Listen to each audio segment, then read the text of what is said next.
Hello, I'm Mary. And I'm James. And you're watching another episode of the Watch That Join podcast. Yay. So, we are really going hard with season 3 of House of the Dragon. And I'm still having fun, are you? Absolutely. I love recording these episodes because it gives us a time to not only review it and go into depth, but sometimes you miss small subtleties only watching the show one time. Exactly, yeah. So I really enjoy going through it and listening to it. It really makes you appreciate all the effort and that the actors and writers and producers put into the show. So yeah, it's a really good time for me. Yeah, I'm really excited for this episode. I'm just going to say it. This is the best episode so far. I know there's only been 2 prior, but this episode, it's so good. Just the tension throughout, the music in this episode is so foreboding. It's amazing. It's just literally we're just frogs in the pot, not noticing that the heat is rising. Or we all noticing. This episode reminds me... It's a pressure cooker episode. It is. It reminds me of...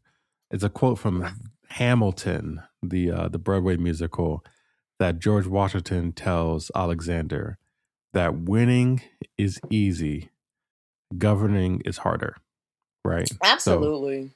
So watching this show, and I always thought that. I was like, why would anyone want to be president? Yeah. Do you see how fast Obama's hair turned white? I know. They said black didn't crack, but he, disproved it. Still fine. But that man started smoking so many more cigarettes. I don't know why anyone wants to do it. And Trump's just getting uglier by the second, even though he's not doing much but causing war. But I guess being a tyrant is also exhausting. Being that petty is exhausting. It is. It's pretty exhausting. Yeah. Yeah. So let's dive right into this episode, Murphy. So this episode begins. It starts off funny. It just starts off funny. I kind of like it. I don't know if it did last episode where this episode you had the scene first, then it went to the credits. Well, the opening credits. Yeah. I don't know if they did that last episode. I don't remember. But I like that setup because the opening scene was kind of like a kind of comic relief. Like it kind of reminded me of like, the end of the Marvel movie. There's always like a funny scene afterwards. I don't know why. I don't know why I did. But you have Damon, Ulf, and Hugh all with their dragons. They go to visit Ormond Hightower and his men. And they're letting them know, hey, you lost, buddy. It's over. It's a done bun. Surrender. You can go live in peace or whatever. Like that's what David said. He was like turn around, you can live in peace or whatever. Because obviously, having an army surrender is not Damon's style, So he's like, okay, Rhaenyra wants me to do this. Hey guys, surrender, swear fealty to me, and be happy. I've never seen someone so adverse to peace. Yeah, no, he just wants war and bloodshed. I feel like he doesn't know what to do with himself if he's not killing something. I feel like he's just sitting around twiddling his thumbs like, I gotta kill something. The bloodlust keeps him busy and fulfilled. So yeah, Damon's like, you guys lost. We'll let you go, but we gonna need that little boy. We gonna need that boy Damon, and we gonna need his dragon too. Yeah, he's like, oh yeah, almost forgot. Just funny. Bring me my nephew. Just bring him over. Bring him well over. Well met, nephew. Well met. And DQ said it, but he said that Ormond Hightower looks like Dennis from It's Always Sunny. Yeah, no, you said that. You said that in the first episode. And now that we know what we know about Daron, looking at him, I was like, yeah, I see Dennis even more. He's so smug. When you look at that episode in hindsight, the man is calm. He's smug. He had an ace up his sleeve the entire time. The entire time. He really did. So, so then Damon returns back to King's Landing, and he's pretty much like, I let them live in peace, but we should have killed all of them. Ormond, his men, and Daron. And one thing I noticed when the scene switches back to King's Landing, Rhaenyra is speaking to Damon, but kind of speaking to herself. She's standing in Viserys' old bedroom. Yeah. Also her mother's old bedroom, and she said, there's ghosts among us. not unhappy ones, and she just recalls times where she used to just play tunes for her parents, and she's like, you could tell she's kind of in a trance, and Damon kind of ignores her and say, hey, Ormond surrendered. And she's like, oh, okay. And then immediately the music gets tense and it is game time. It's game time. It reminds me of, even like normal lives, not kings and queens and castles and dragons, but where, you take on a leadership position, either of an organization or a team, or you take on, a family business or something that you kind of grew up with watching from the background. You kind of romanticize that whole idea, of, and I think that Rhaenyra romanticized the throne until now she's actually on the other side, and she's realizing, crap, I have to be like on all the time. Dong. That's how the music was.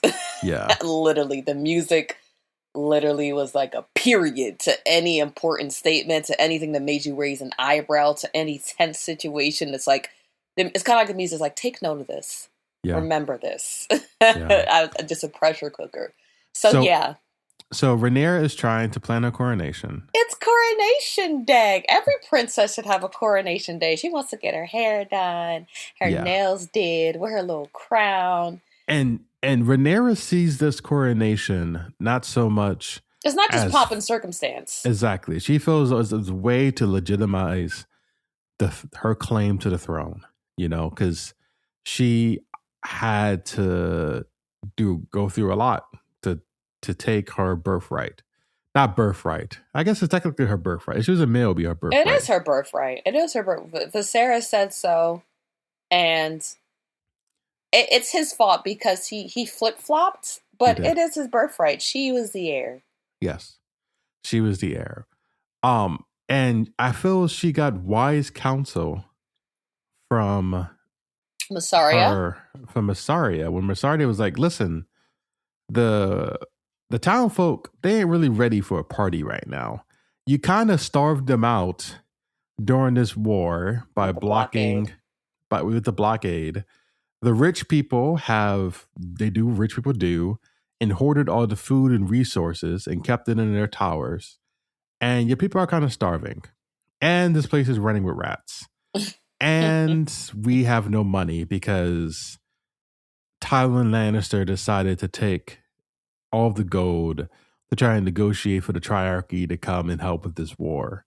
So we're broke, we're hungry, and you want to throw a party? You sure that's the best move?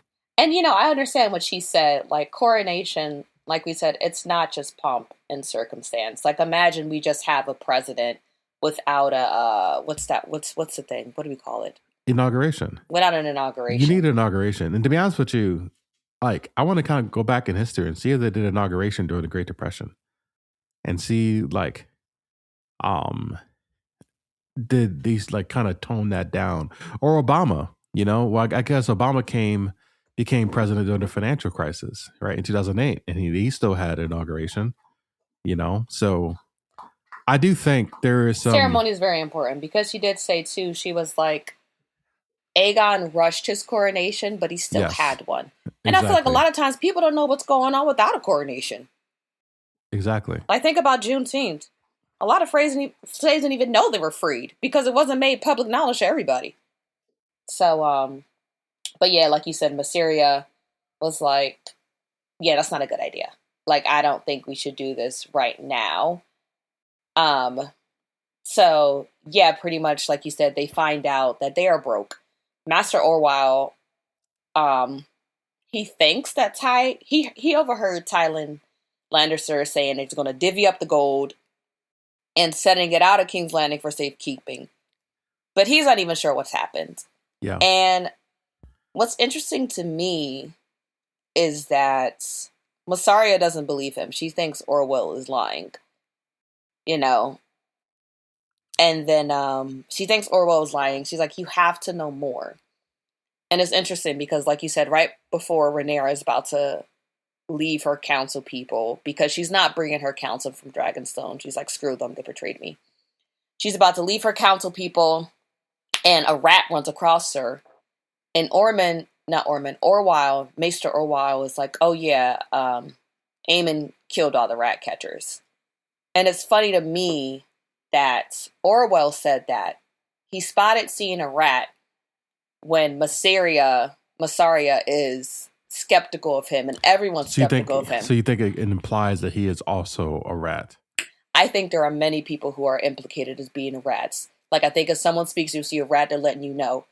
Pretty much there's someone sees that you can't trust anybody. Yeah. Like you said, everyone's like, Orwell knows more. Like, you were loyal to Alicent this entire time, to the High Towers. Why are you just switching sides now? Like, I know your life's on the line. He's like, I'm a maester. I'm not a knight. My biggest concern is living. I don't care about honor or any of that stuff. But it's like, I don't know. So him saying that and then a rat scurried across his feet is interesting. And that's not the first time it happens to other people as well. So I'm going to point it out where I see it. No, it's definitely, I definitely think it's foreshadowing on the director's part. So, so Rhaenyra's broke. And, there's just like we talked about, just the pressure of now being queen. Everyone's coming to you with their problems.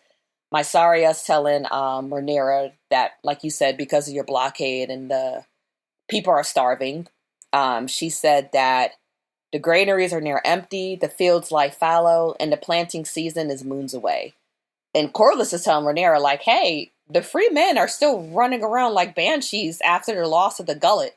Pretty much after Lohar kind of abandoned them for their own mission, and then they lost the war. So they came ashore on Driftmark, and now they're just going, raping and pillaging villages and acting a mess. And Rhaenyra's just like, oh my God. Yeah, this is a lot. I think it's easy to forget, when you're the captain of a war, like, yeah, I won the war, but still you have thousands of soldiers and a foreign land, and they are attacking your people and your countrymen. You need to figure out a way how to gather them up. All right, either the King's Guard or a small army to go and actually stop the bleeding. Everyone doesn't surrender at the same time. Like, I feel like even in modern war, even though the war is over, there's still atrocities happening that needs to be pacified. But in her mind, she's like, all this waits until I legitimize myself as queen. That means finding Aemon, killing him, finding Aegon, killing him, find out what we're doing with Daeron, find out what we're doing with Alicent and Helena. And until that's all figured out, she's not worried about anything else. Yeah, and I think the way she prioritizing that is correct. The number one thing for a monarch is to secure the monarchy, right? So in order for her to secure her position, she needs to quash the opposition, and she needs to legitimize her claim above and beyond. Secondary to that, or the second most important, is squashing external threats, basically threats to her people, including food and the scavengers. So I think, what she's trying to do makes sense when I really take a step back and think about it. Yeah. So yeah, Rhaenyra starts begging for money pretty much. She sends, first she has a message sent to Lady Joanna of Casterly Walk to see if she knows anything about the missing gold. And she also sends for ravens to be sent to all the great houses demanding tribute. She's like, hey, you said you're going to be loyal to me? It's time to pay up. I need money. So, she just sending her cash app everywhere.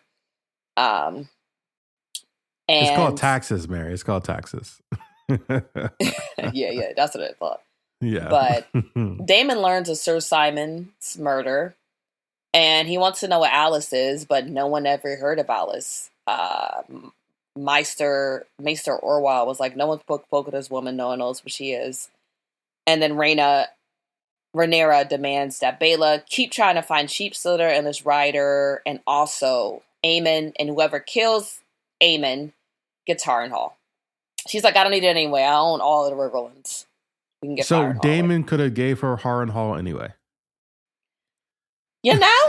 If she doesn't care that at all, she could have easily gave Alice Harrenhal, and but instead you make an enemy of the wrong witch. Oh, exactly. And my theory was wrong. Okay. So I had this theory, guys, that Alice resurrects Aemon and he becomes the first White Walker. But later on we find out, whatever, not a spoiler, you've seen it, that Rhaenyra wants to send Daeron to the Night's Watch. And I'm like, I don't think the Night's Watch would exist in that capacity if it wasn't for White Walkers already existing. So yeah, I do think they're more ancient than we thought. Oh, you think the White Walkers already exist?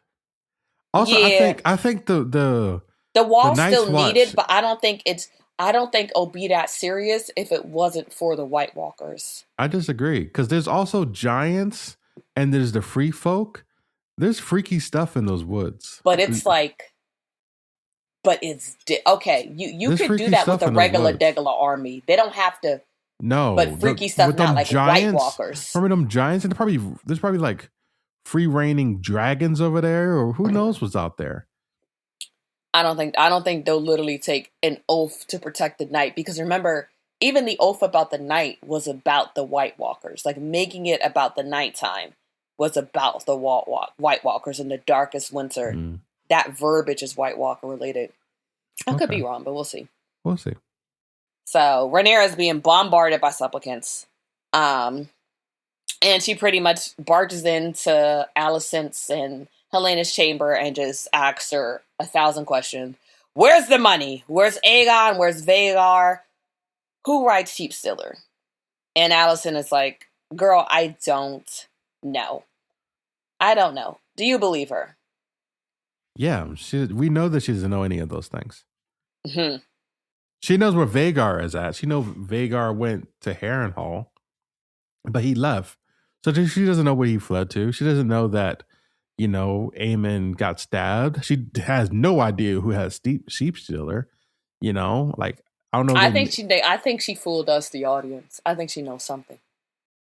Who's talking to her? Who's communicating back? And not like she's out here in these streets. Not like she got Facebook. Back? Like if all these things happened outside the castle. So if it happened outside the castle, someone had to send a raven or something saying, "Oh, Sheep Stealer is here. Oh, Vhagar is here." Whatever her master of whispers are. She has one. I think that she is. I think that Alicent is out of tricks. I think her last trick was giving up the throne to Rhaenyra, and I think she's like, "Hey, man, I did my part. Now it's on you." She says, "I have done all I could do. Will you blame me only for what men have done?" And what have I been saying since episode 1? The men have been they've been getting away of everything. Yeah. Alicent was like, I told the soldiers on the parapets to stand down. I promise you that Aemon would be in Harrenhal, and he was. What more would you have me do? And she was like, Alicent was like, listen. If Aegon comes back, what is he going to do? No one recognizes him because he's badly burned. Larys is crippled. Aegon is feeble. Just let him go. And Alicent kind of scoffs, and she's like, you still plead for his life? And she was like, yeah, you already killed my dad. Like, so she says it kind of how I see it. It's like, killing my dad was never part of the bargain. Like, if Aegon wasn't there, you could have communicated with me first to see what I knew. What? And then we could find him. Pause. She is the queen. She don't gotta communicate and ask for permission what head she take. She wasn't the queen then.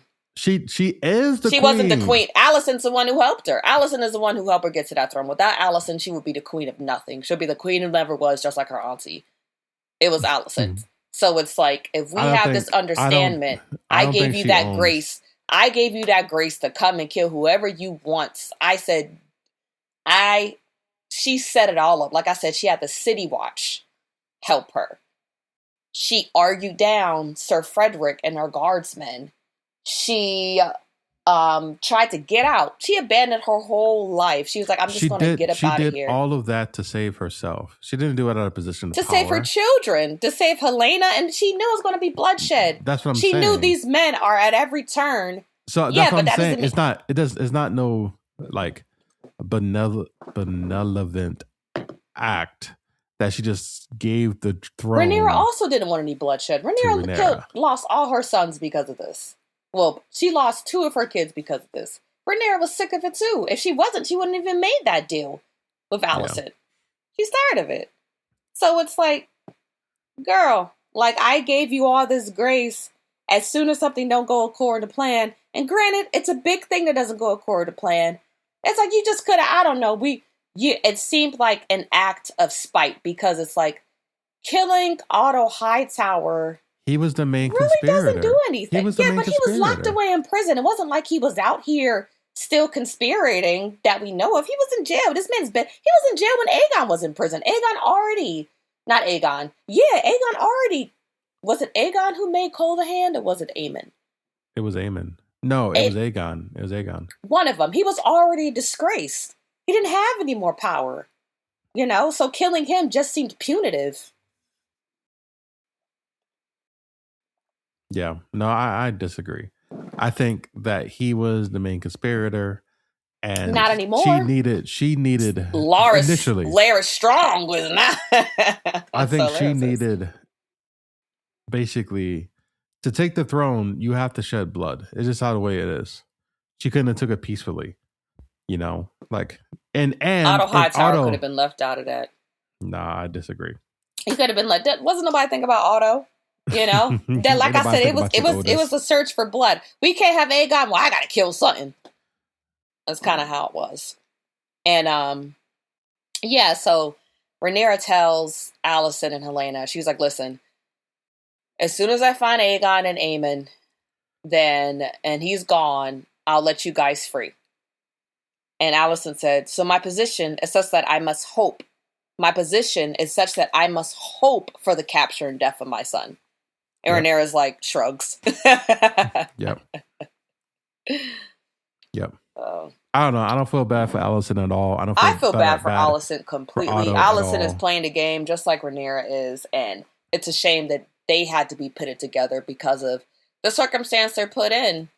It's all Viserys' fault. If Viserys wasn't so freaking wishy-washy, there wouldn't be all of this. But Viserys was a man of indecision to the detriment of his entire lineage. And that's why he looked like that when he died.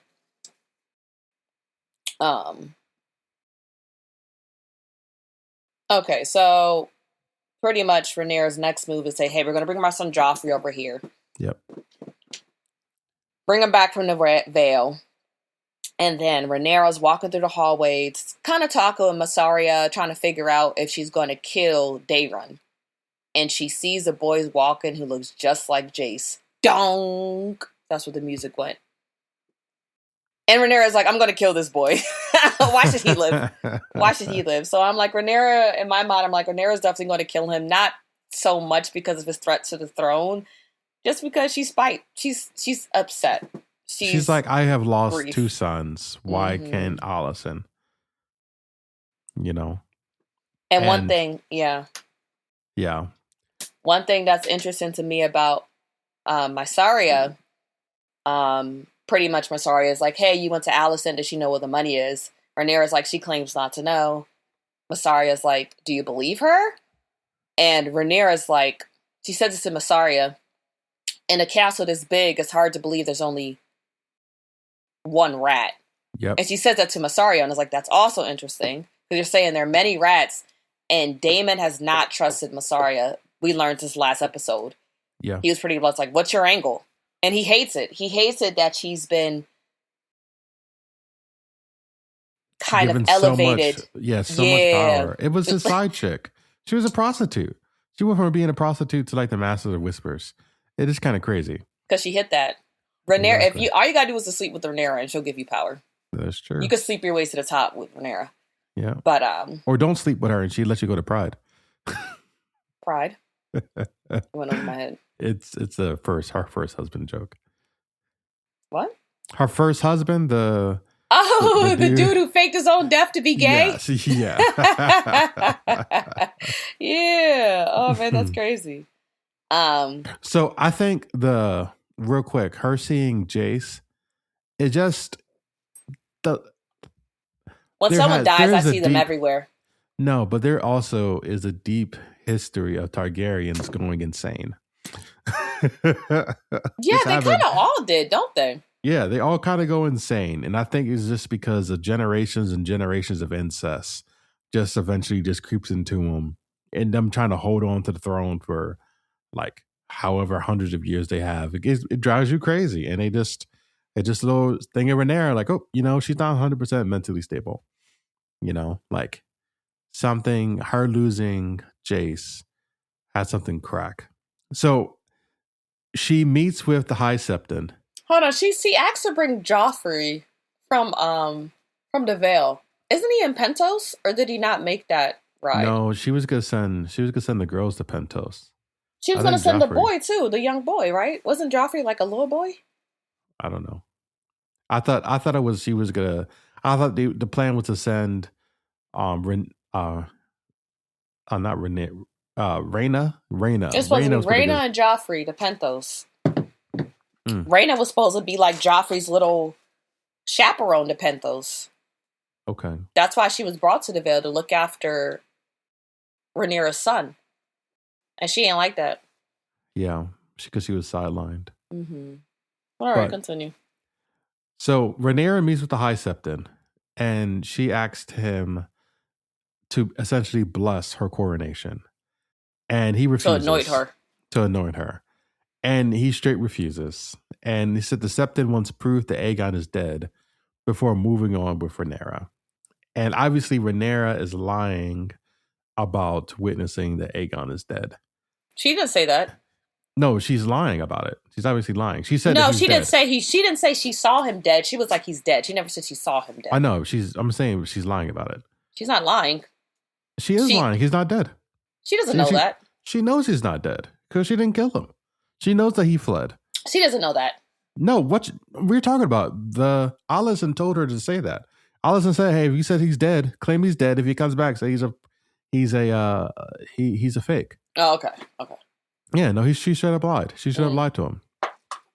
And the Septon was like, I wonder what the Seven. About it.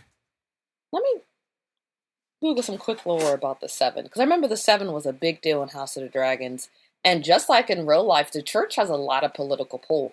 They do. There's a lot of political pull. Even the Septon said a lot of things that caught my interest. He said something along the lines of, "Don't make an enemy of the faith. It exhorts and comforts and binds together your people. Yeah. Underestimate it at your peril." Yeah. No, he's right. He's right. I feel like, even like you said, that just reminds me of, like the Catholic Church or just large, like religious bodies. They do have a lot of power because that's the way the people goes, right? That's the way their faith goes. And if you go against them, people are like, can we really trust this person who go against what we universally believe is good? Though the faith teaches that there is a single deity, I'm on fandom.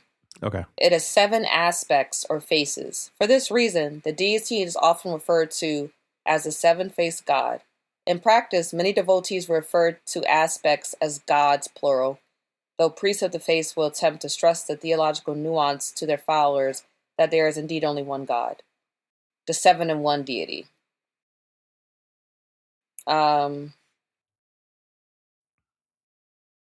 Okay. According to the tradition, the 7 manifested themselves to the Andals, the inhabitants of the hills of Andalos, in the continent of Essos, 6,000 years before the War of the 5 Kings. Okay, whatever. But, yeah. But one thing that he said, so Rhaenyra's trying to talk him into it. She's trying to reason with him. She grabs his hand and she said, "A dragon appeared to me in my greatest need." And the Septon looked at her like, "My gods do not deal in dragons. They're profane magic created in darkness, in pride, and lust for power and impunity." Were the dragons magicked into existence? Magicked into existence? Did some dark sorcerer create dragons? He said they are profane magic created in darkness and pride and lust for power and impunity. So I'm like, were the dragons, did something create the dragons? Were they magicked into existence? Like, and also notice the rats are chittering in the background of this conversation too. Another man you can't trust. Another man that Rhaenyra has crossed and you can't trust him, or, you know, you can't trust him because he don't put you for real. So I'm like, where did dragons come from? He said they are a profane magic created in darkness and pride and lust for power and impunity. Yeah, I took that as more of an opinionated statement than the origins of dragons. I took that as he doesn't believe that dragons are of a higher power just because they're powerful. You know what I mean? At least a higher, like, spiritual power. Whereas other books that we've read, dragons are kind of revered, and he's kind of squashed that. So let me see. About. Okay. Let me see. Okay, why you good with that, John? Where did the dragons and House of People? Okay, there are a number of myths about the creation of dragons, but not one clear origin story for the mythical creatures in the worlds of George R. R. Martin. We know dragons were prolific hundreds of years ago in an ancient city called Old Valyria, on the continent of Essos, where Daenerys spends the first 6 seasons of Game of Thrones. Okay. They said Valyrians claimed dragons sprang from... There's so many ads on this website. Valyrians claimed dragons sprang from the 14 Flames, a ring of volcanoes which circled the ancient city. While the people of Karth, where Daenerys spends season 2 of Game of Thrones, believe dragons burst from a second moon in the sky, which cracked like an egg. Another interesting theory is that dragons were created by Valyrian blood mages who bred creatures called wyverns with fireworms. So I think that's what the High Septons believed, that Valyrians use blood magic to create dragons. That's gross. It's and the really Septons, cool. Don't they speak High Valyrian? The Septons? No. No, I thought they did. Nah. Okay. So yeah. Later that night, Rhaenyra, Adam, Corlys, and Alan are having dinner. And Corlys asks her to acknowledge her sons as legitimate Valyrians. And Rhaenyra dodges the question. And Corlys is like, a word from the throne, simple enough, dong. And one thing about Corlys, he got Rhaenyra effed up this whole episode. We know Corlys is arrogant, but because he's a woman is why I think he feels so comfortable stepping out of line with her. Because I'm like, what you eat don't make me poop. Like, you have all this guilt. Now you want to legitimize the son that you've ignored for like 20, 30 years? Hypocrisy? Yeah, but on the flip side, Corlys gave a lot for her to be on a throne. So just Corlys did more than Alicent. Right? Corlys, he basically said, like, he gave his wife, right? His wife passed away, one. He basically lost his entire fleet. All right. Well, it took at least great damage to his fleet in the battle of where he just fought the Gullet. His castle got sacked. He lost his son, and he also lost 2, even though he calls them bastards later, grandsons. All right. He no longer has an heir. And this is his only opportunity to have an heir for the Valyrian family, which, like you said, runs deep, runs back thousands and thousands of years. So him trying to legitimize and just asking for a simple favor, saying, okay, guys, you're debastardized. It doesn't seem that crazy. But yes, he does. He could have did that before. I get what you're saying, He had But an it's heir like, before. He had no it's reason just, to. When he Jace had a was reason. It's called being a decent human, being a father. I'm saying, but Jace was his heir, and he was Jace cool was with a that. bastard too. I know, and he called him that too. He said, "Your son lived and died a bastard." Exactly. I said I would have had his head on a spit. Yeah. Especially in my grief, I would have been like, "Who the f you talking to?" No, you're right. I would have gripped him up by his dreads so quickly. By his dreads, like, come here. Like, who you think you talking? He's yelling it at the top of his lungs so all can hear. He is. That makes me look like a fool. Yeah, this is right after when Rhaenyra goes and she knights Hole. She knights Adam. He makes him Adam of Hole. Yeah, Adam and Hall instead of Adam Valerian.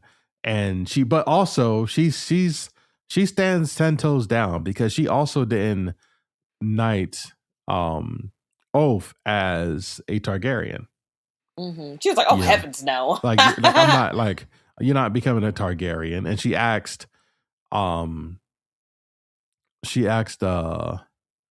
what's his She asked the hammer. Oath what he wants. Oh yeah, Oath and one. then Hugh the Hammer. Hugh the Hammer, yeah, like what they call that hammer. Like she asked him what the name, also not a Targaryen.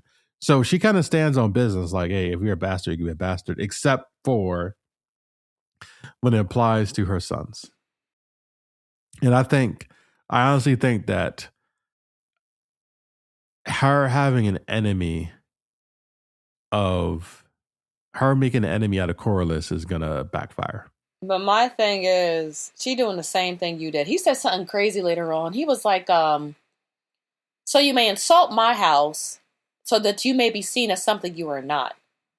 I'm like, you did the same thing. You abandoned them kids for a white woman. You did the same thing. You did the same thing. And now you're demanding so much of her. And I know you did a lot.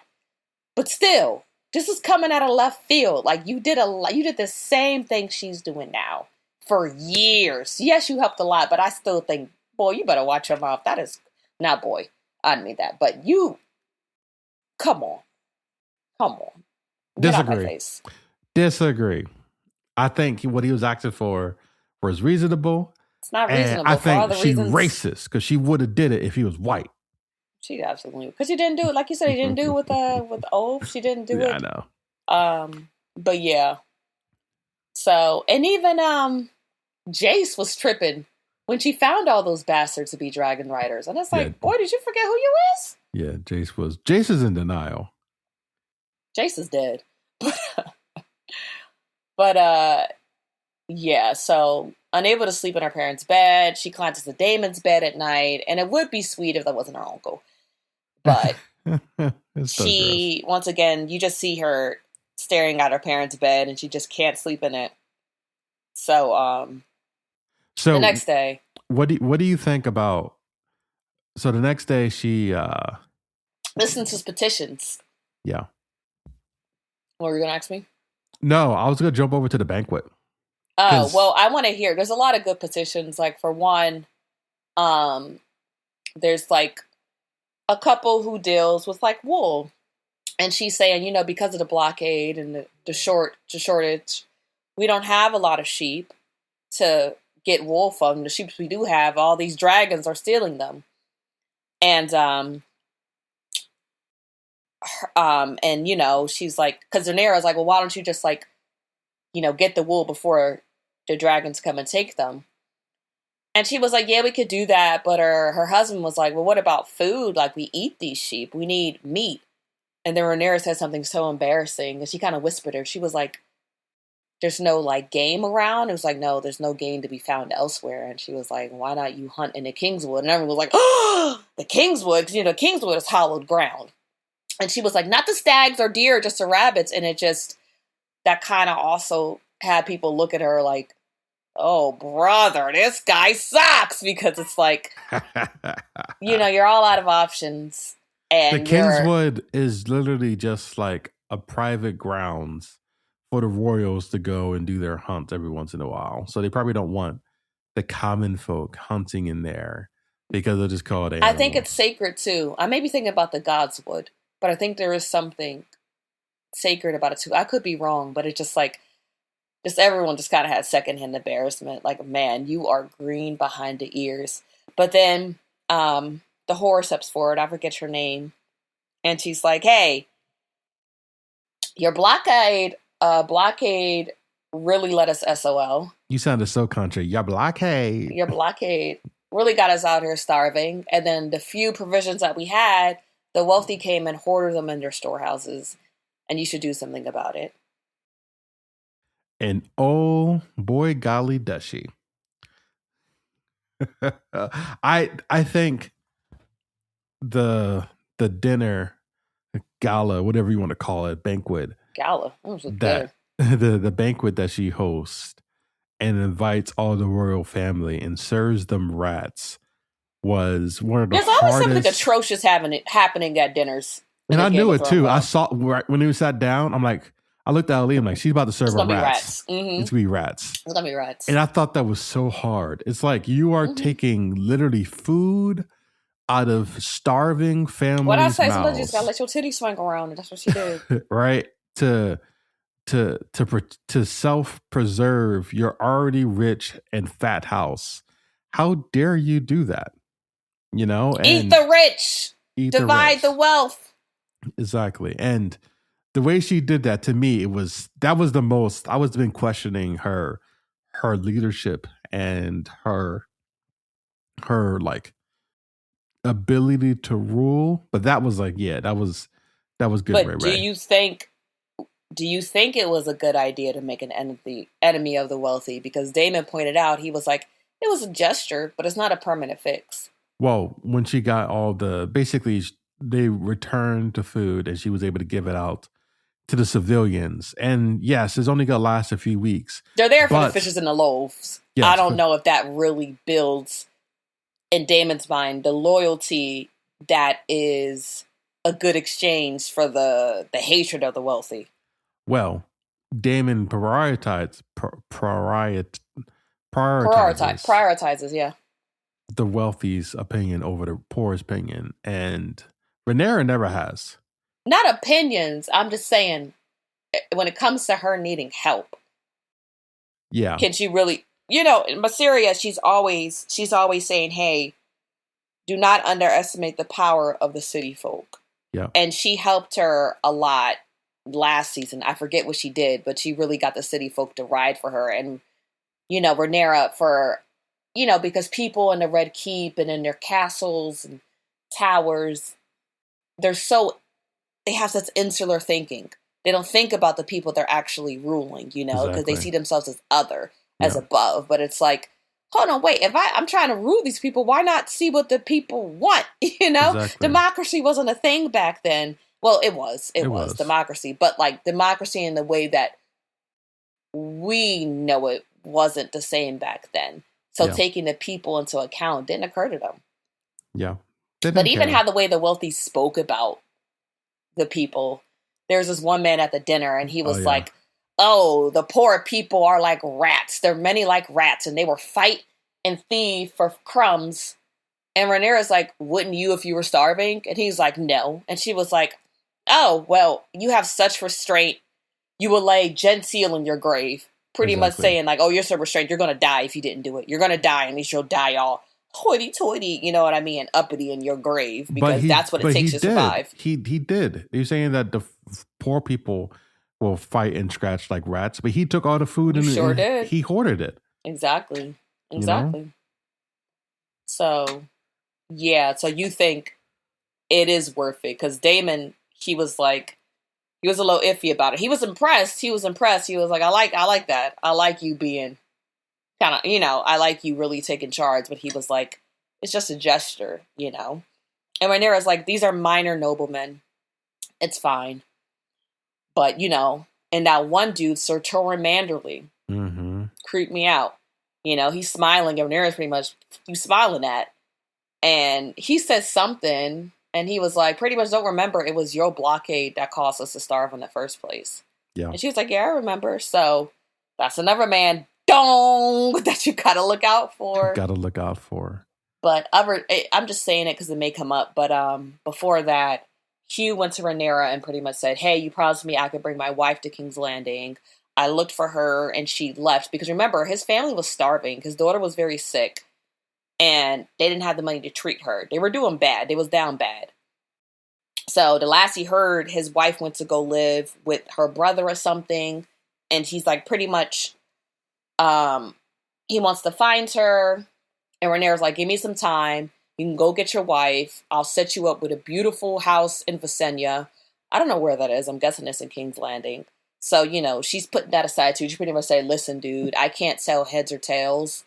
I'm everything's crazy right now, but I'll get to it, you know? So that's another thing, another promise she made that everyone's like, can you pull through? You know, if Hugh comes back and everyone's dead, I think it'll be kind of like a Corlys situation. Like I did all this and I tried so hard and got so far.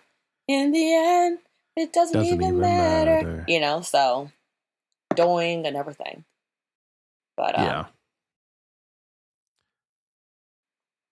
Yeah. So Rhaenyra asks Damon to fly to the Vale and get money from Lord Jane, since she never sent the men she agreed to send. But he wants Rhaenyra to be more ambitious. And once again, he urges her to kill Darren. He's like leaving the room where they're speaking. He just calls back, "You got to kill Darren."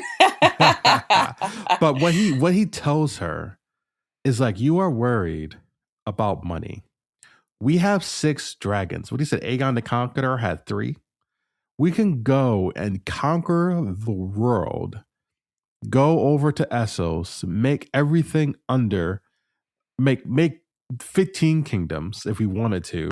I'm estimating, you know, I'm not counting the kingdoms. Basically, take over the whole world and have all the money we can ever need. But you don't want to do that. And she's just trying to focus on what's ahead of her. Yeah, she's like, let me focus on this first. And she did kind of say that's a little over ambitious. Like she's having trouble just ruling, you know, and that's the problem with him and Aemon. They think violence is the answer to everything. It's not. It's so much politicking that goes into politicking that does not include violence. That includes kissing up, making friends, keeping your enemies at a low number, favors. It's so strength alone isn't what's going to keep you. It's not what's going to keep you.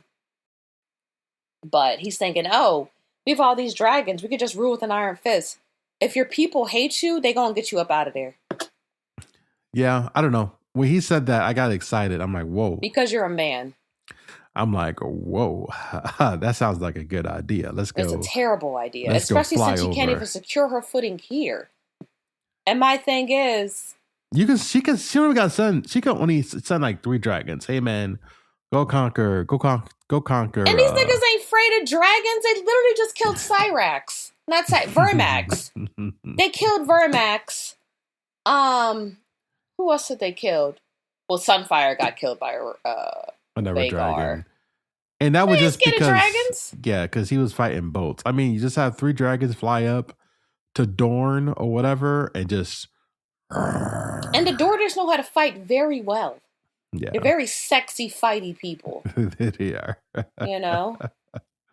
Like, they know how to fight very well. But, yeah. And one thing that's interesting to me, it's like, if Damon and Rhaenyra were truly fluent in High Valyrian, they wouldn't speak that slowly. But it's like, you know, they're actors and they're still speaking a weird language. But oh yeah, that's kind of funny to me. But so yeah, Rhaenyra passes out the city, the provisions, and everyone's delighted. You know, they come for the fishes and the loaves. And Corlys crashed out about his sons not being legitimized. And like we said, I already talked about this, but I would have slapped him. I would have been like, get this man. Because who you think you talking to? So you may insult my house or you may be seen as something you are not. Girl. He said, your son Jace lived and died a bastard. I said, Corlys was always tweaking, yo. He always let his mouth do too much talking. He could back it up, but it's like, remember, in front of everybody, you embarrass her in front of everybody. Like, have some. Well, I feel like her son should be more angry. Like, it feels like he expects Rhaenyra to make up for the wrong he's done. To sage his own guilt. Get out my face. Mm-hmm. But, so Rhaenyra lets Alicent know that she is Daron. And she said, hey, listen, here's what we're going to do. We're going to send him to the black. We're going to send him to the nice watch. It's Have him okay. take the black. Yeah. Why And did Alicent's trying not to hate her more and more each passing moment. Yeah. And as soon as Alicent sees him, she's the worst actor ever, Rhaenyra realizes, you don't know this child. This ain't your son. Who is this boy? And let me say, Emma Darcy is acting her face off. That's a girl? Emma Darcy. Oh. The girl who plays Rhaenyra. Okay. I thought you meant okay. Yeah, Daron is a girl. Literally 30 seconds before they found out that wasn't Daron, I was like, I literally said, he looks like a girl. That's a girl. Wow. Literally, I said, he looks like a girl. Start speaking, that is a girl. But when kids are young enough, you can't tell the difference, really. Yeah. But Emma Darcy's acting her face off. Her bewilderment is so convincing, and like her quiet yet boiling anger. Like I said, pressure cooker, and it's just like, this nigga played me for a fool. Yeah. I got niggas yelling in my face. I got niggas lying to me. I got the townspeople blaming me for everything. My son is dead. I can't even sleep in my own bed. It's on. And at the end of the episode, and here's a 13th reason. As soon as she found out Ormond plays her, here comes a guard saying, hey, there's a dragon keeper at the gates. Yep. And it's a dragon keeper from Templeton. And he said, Ormond Hightower has taken the whole city hostage. Yeah. And the dragons inside burning up the place I narrowly escaped. Crazy. And she just looked at the green flags burning, and in her eyes, you say, oh, it's on. It's on. It's on. It's on. Y'all want a dragon? I'm going to show you a dragon. Because y'all done played with me, and I'm tired. And now, I have even less to lose.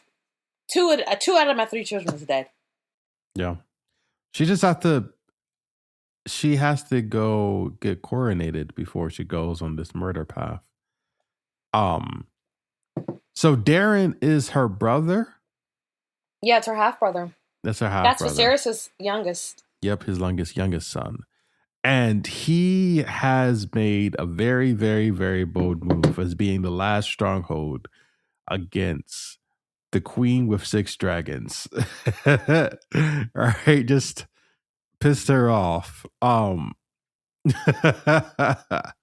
I'm excited for the next episode, Joe, because this episode was the best episode yet. Yeah, he has made a really big gamble, and I'm interested to see how it turns off, because I'm hoping that Rhaenyra doesn't get like blinded by rage. She does something foolish. She's not sleeping. She needs to sleep. Yeah, you see how red her eyes were? I'm like, the girl's sleeping. She's seeing ghosts. She's crazy. Stressed out. She's getting that good old Targaryen madness. I feel like Damon and Aemon already have it. Yes, absolutely. That shit passed years ago. Absolutely. Helena definitely got it. Oh, a little autistic Helena. Yeah, on the spectrum. I love her. Right. If everyone, I want them to bring Sir Simon back. Like, don't save Aemon. Save Sir Simon and just let him eat turkey wings in peace. In peace. And not even peep, like you said. She was flipping about Harrenhal anyway. I know. She didn't give a flip about it. Damon, I hate you. I hate you. Oh my God. But I was watching the episode. I was like, when there's this one point when Alicent comes to Rhaenyra and she asks her if she can have her father's remains sent back to Old Town. Yeah. Rhaenyra's like, whatever. And Alicent's about to leave, and she's like, wait. When Viserys was sick, you were in charge for many months, and you listened to all these petitions. How did you do it? And Alicent is like, you really want to know? And she's like, yeah. So Rhaenyra said, I wrote it down. You mean Alicent? Alicent. Alicent was like, you may not rule and remain yourself. There are choices to be made, and you may on occasion have to turn your face away while people suffer and die. There is in you a door that must shut. You would do things that your heart will recoil from before you came to the throne. And Rhaenyra's like, not me, what do you mean? And Alicent's like, time will tell. She's like, well, my dad wasn't like that. She was like, your dad lives in a world of his own construction, and we never will end that world. Yeah. So, it's going to change you. And with these men playing in her face, yeah, it's starting. Yeah. It's starting. And, unfortunately, the world isn't fair. If everyone has their own agenda, and if everyone wasn't so self-centered, if they put people before money and power, everyone could be happy. Like the world we live in, no one has to be poor.